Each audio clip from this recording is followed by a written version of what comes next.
Hello, in this video I want to show you how to install Firefox browser on HUAWEI Mate 50 Pro. And to do this we'll need to open our app gallery.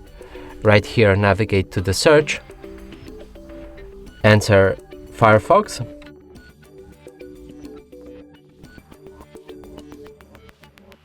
hit that search button, now select the app.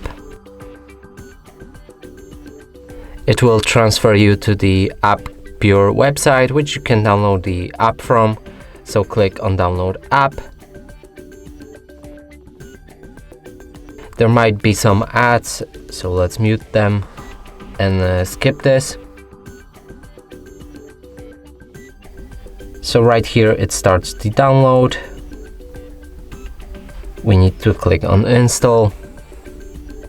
And finally the app is ready. So agree and continue.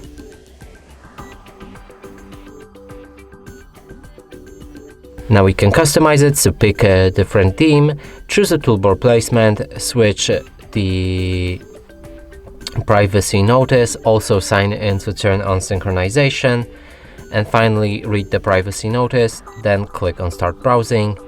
Here open any website. And as you can see, it works fine.